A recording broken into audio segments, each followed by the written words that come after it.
Hi, everybody. Welcome to another edition of NCW, also known as New Comics Wednesday. If you haven't been with us before, we chat for a few minutes every Wednesday about Zenescope's newest releases. And if you don't know who I am, that's me. I'm your NCW host, Amber. Today, we're going to be talking about two releases. To find our newest releases, you would just go to Zenescope.com. Then you would head to new releases, and it will show you all of our past releases and what has come out. You can also You can also buy from your local brick and mortar comic shop. And you can find all of our comics on Comixology, which is always one of my favorite ways to read, an on-the-go movement. If you guys want to hear about our other latest releases, you can always subscribe to our YouTube channel and watch past NCW videos, because I do this every Wednesday at 3 o'clock. You can also like, share, subscribe, anything you want on all our social platforms so people can find out more about Zenescope's newest releases. Today, I will be having on writer Jenna Wright, who I geeked out about a little bit because she is a fantastic writer. And I know that you guys saw my NCW months back about the Patchwork Girl, which is one of my favorite books that I read all year by Zenescope. And I definitely have some questions for her about that as well. I don't know if I'll drop too much time, but I miss you guys. Every Wednesday, I look forward to doing this. So today we're going to be talking about two releases, as I mentioned before. The first one I'll be diving into is Van Helsing, Return of the League of Monsters Part 1. That was written by Pat Chan. Can't join us today, unfortunately, but he's going to be on next Wednesday, and we're going to talk about Return of the League of Monsters Part 1, as well as Tales of Terror annual carries. So he's going to give us some background into her character and how much fun it was writing that. So as always, we have all of the covers. Make sure you tell me which ones are your favorite. So first we have cover A. Yes, the classic. And if you guys watched NCW last weekend, you'll know that Chris Cote, our art director, talked a little bit about, what the colors mean, how we added these on the top and the bottom so people know how many pages of content. It's really just for branding. So if people are looking for a specific person or character, like Van Helsing is always going to be red, now they're going to know, okay, this is a Van Helsing book. So here's cover A. And that's all of the monsters that she's going to be fighting. I love Dracula's daughter. I love her hair. So I'm very excited to see her in this cover. Next, we have cover B. Yes, more Dracula's. Just seeing the monsters is so cool, man. I love seeing all the monsters. I love a good, multiple people come together type of story to fight someone. This obviously for this is like bad guys coming together to fight good guys. It's always more fun though, because you secretly know, no spoilers, but you secretly know the bad guys probably aren't going to win, right? Because Van Helsing's going to continue to get a storyline. But it's always interesting to see how this all plays out. And then this is cover C.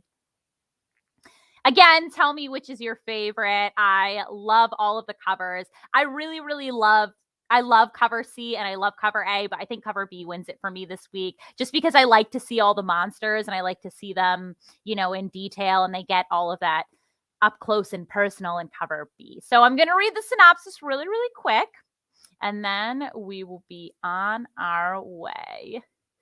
Liesl Van Helsing has protected the knights from vampires, werewolves, and creatures beyond nightmares for years. Now, all of her deadliest foes return in one final attempt to break the famed hunter. Dracula's daughter, Frankenstein, the Mummy, the Invisible Woman, and more launch an all-out assault against the hero. Before they let her die, though, they have a plan to break her down in a way that she's never been before. Will this be the end for Van Helsing? It's kind of funny because I just said, would we ever end a character? I don't know. The synopsis kind of feels like we might, though. But we know that she's not going to at least be donezo in part 1 because there is a part 2. And part 2 will be launching in just a couple of weeks. So you'll get to get the end result of that story. This is a lot of fun. Like I said, I think that there's just a lot of bad guys fighting each other. I love the intro. Immediately the start is seeing Dracula's daughter. And if you guys haven't checked out our Van Helsing versus Dracula's daughter graphic novel, you need to, because we were selling that at New York Comic Con and people were coming back and saying, oh my God, I loved versus Dracula's daughter. Who else do you have that I can read about the next day after they bought it? I really like her character a lot. And I'm feeling the purple hair, but maybe that's because I used to have purple hair, so I'm biased about it. All in all, it's really always awesome too to see I love when we get to bring back like a Jay Anacleto cover because he does like a lot of our iconic characters, and we usually use that a lot in a lot of our promos and branding. So I was excited to see that cover. See, I kind of like, I was like, oh, I think this is Jay Anacleto again. But it was really, really, really, really awesome. So again, Van Helsing, Return of the League of Monsters Part 1, $5.99 in our web store. Sets up an incredible bad guy versus Van Helsing storyline and maybe others. I don't know. You're going to have to check it out to read. And if you haven't read The League of Monsters, you can go to our web store and get that right now, because that's how you're going to find out as to like why there's beef between Van Helsing and League of Monsters and why they need to return and how they return and how they come back together to fight Van Helsing. So again, we have 2 releases though today. So I have a second release and I'm going to bring on our special guest in just one moment. But today's other release is Tales of Terror Quarterly, which is Bachelorette Party.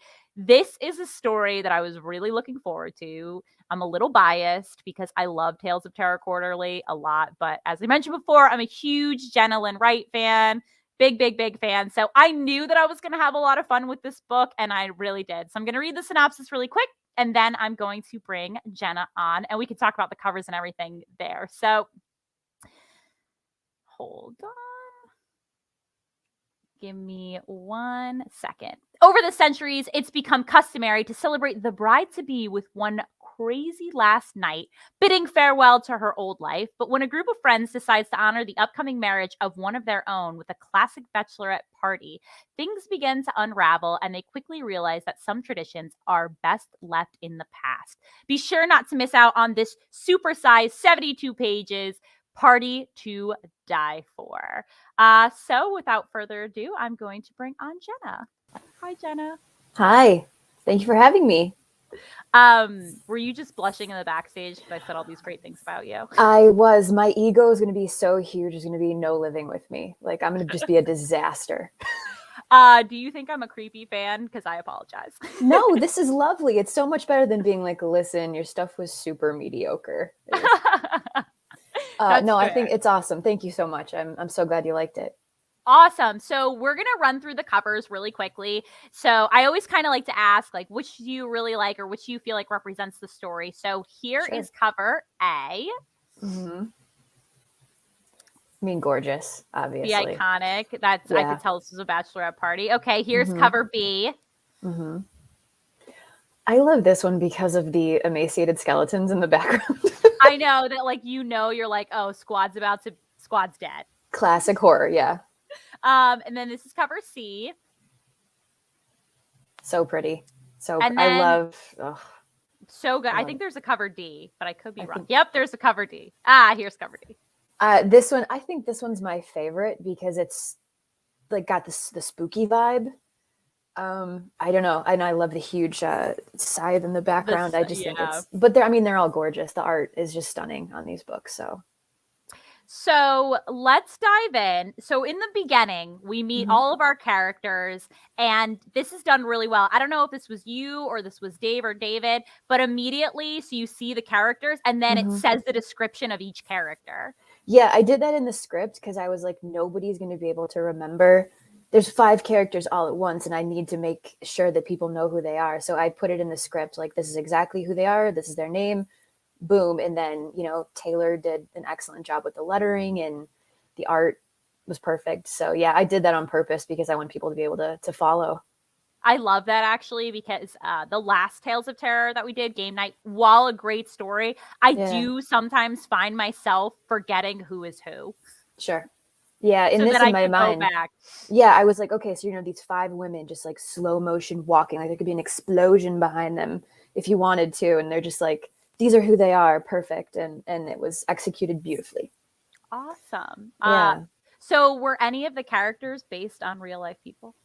I think to some extent, probably the bride, probably like I have a sister. And so I know sister dynamics, so that I probably took a little bit from her. Not that she's like a grumpy person like Haley, but I've definitely known bridezillas. Like, I'd say I definitely take from real life for sure.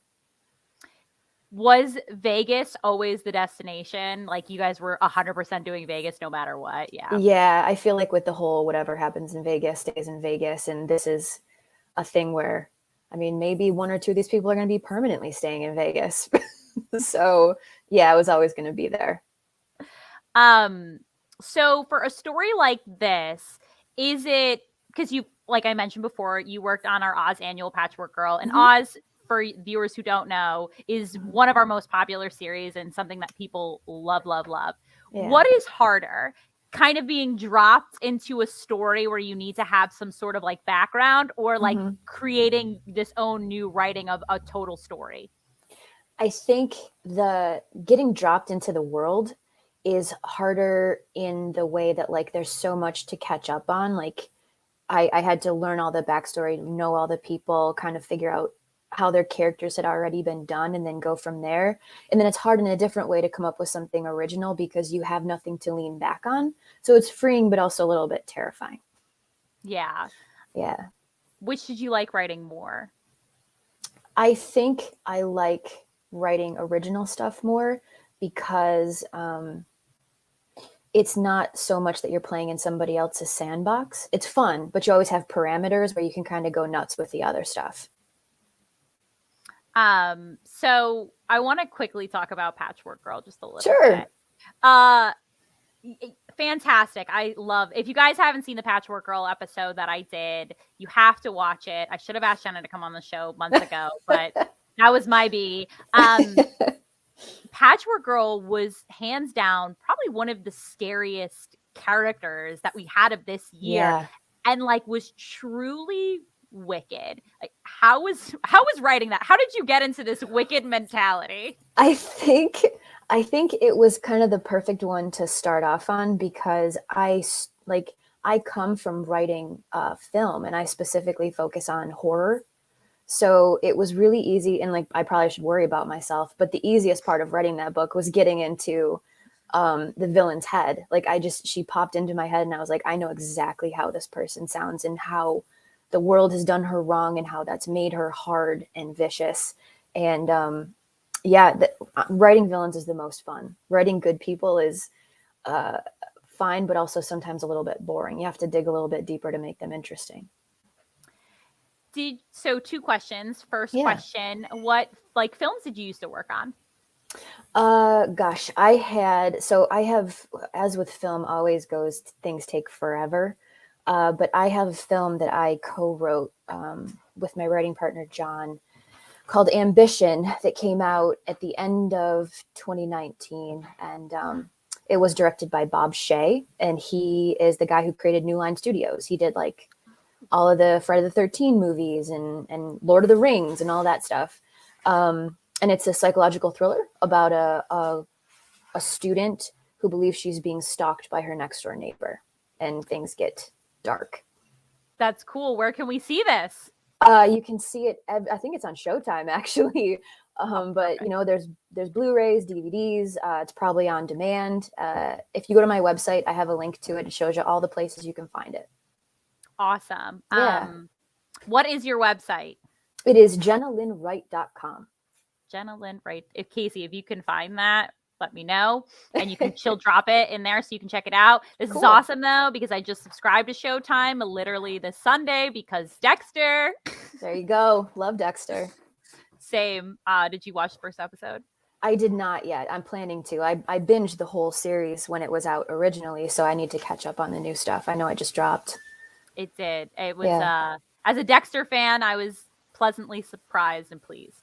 Cool. I'm glad. I'm glad. I know a lot of people were unhappy with the finale, so. Yeah, I was definitely one of those people. So then part two. So you worked on some films. So what else will you be working on for Zenescope soon?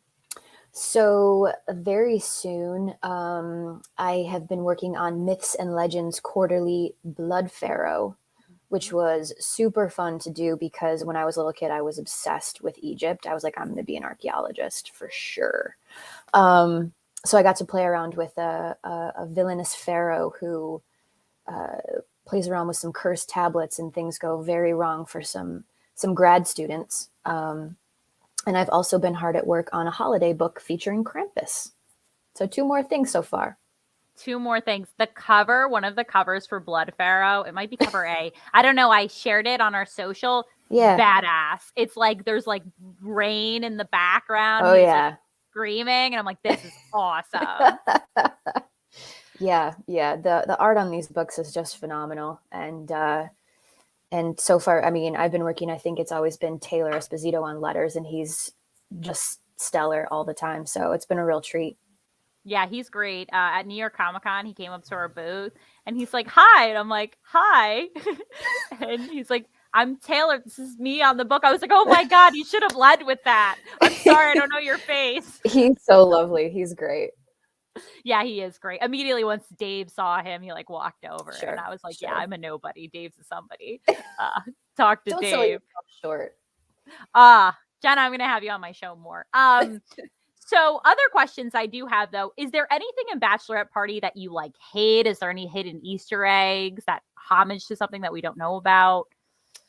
Let's see. I'm trying to think. I didn't really hide anything. I don't think I kept things pretty straightforward. Whenever I think about desert movies, it's always usually like Fear and Loathing in Las Vegas or like really weird stuff. Like I've been to Vegas once in my life, and it was such a surreal experience because just this place in the middle of the desert. Like if you're driving there and your car breaks down, you're gonna die. Just nothing. There's just nothing.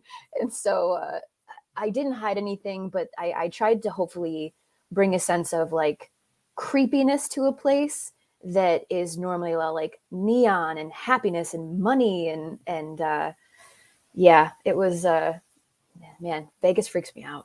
Did you drive to Vegas or did you fly? I drove. I used to live in LA, and my sister was having her birthday party out there, and so I drove, and I remember thinking, man, I have no cell signal. It's 110 degrees. Like there's just like vultures. And then there's literally yeah. That's Vegas. That's Vegas. Yeah. There's the one exit that's like the XXYYZZ exit that literally like loops around to the other side of the highway. And you're like, okay, I don't know what I'm going to do. Yeah. I was all by myself. So when I saw like that city on the horizon, I was like, oh, I made it. Okay. It's going to be fine. It's so crazy. Yeah, I've been to Vegas a bunch of times, actually. I just recently went, I think in January, I drove through Vegas on my way to a national park. And it is so crazy. I was with my boyfriend. He had never been to Vegas before. And it was like middle of nowhere. And then like this crazy city. And then middle of nowhere. Middle of nowhere. Nothing. Just nothing. So it's a perfect place to do a horror book or a horror movie.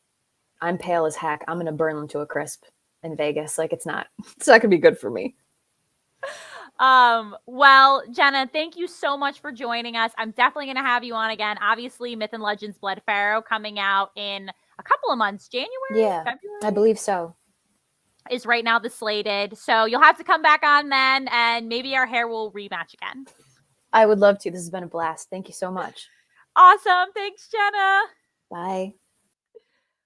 Again, that was our writer, Jenna Wright. I am a big fan. I'm definitely going to email her some questions after this, which is totally fine. Again, to talk about the Patchwork Girl. Maybe we should do another NCW just on that, because maybe I'll do like an end of the year NCW where it's like, here were all my favorite books that we talked about, and then bring writers back on to ask like pending questions I have. I don't know. That's a good idea though. If I should do an end of the year NCW where I recap my favorites, drop that in the comments so I can see. Yep. Today, again, I just talked to Jenna Wright. She was the writer of Tales of Terror Quarterly Bachelorette Party, which is $8.99 right now in our web store. There's 4 fantastic covers that you get to pick from. You definitely need to get one of these. This is a really fun story, and I looked forward to this because I love Bachelorette, and I could immediately tell, that there was a very, very strong female writer on this, because just the way that girls talk to each other sometimes. And I think something Jenna mentioned that she did really well. They literally introduce the characters. The beginning's like it gets right to the point of what's happening, which is interesting. But then it immediately introduces the characters and like who each character is and like what backstory you need on them. And I just think that was really smart and clever. So then you can keep track of who's who. And I found myself flipping back in case I forgot. I'm like, okay, spoiler alert, this character died. You guys obviously know that people are going to die in Tales of Terror Quarterly, but I had to figure out who that character was and how this plays into everything that's going on. So our second release today was Van Helsing, Return of the League of Monsters Part 1, written by Pat Shan, who will be on my show next week for us to talk about League of Monsters Part 1, but also Tales of Terror Annual carries. And there were 3 incredible covers there. So make sure that you guys check those out on the web store, your local comic shop, or Comixology, always. Okay, we're going to go into full recap mode right now, guys. So next Wednesday, we'll be doing Fall Fest, and that will be November 17th. That is going to be from 6 to 8 p.m. We're going to be hanging out the whole time. There's the graphic. Basically, we're going to be doing sales. Then there's going to be a thankful for you guys segment where we're just doing giveaways the whole time to thank you for being awesome, incredible fans. We love you. You guys are the best. So that is happening Wednesday. Then Friday is Movie Club. We'll be talking about Bill and Ted's Excellent Adventure, the regular panel in attendance. The reason we're doing it so early is because obviously Thanksgiving is the following week, and we want to give you guys some time and space on that. Also, what's coming up, if you're not a VIP, you got to be a VIP because we're having our VIP holiday event that will only be on our Facebook page. Yep, that will be December 1st, and that's from 6 to 8:30 p.m. And there's going to be some fun games. I know that right now Adrienne is asking for ugly sweater pictures, so make sure that you send those her way.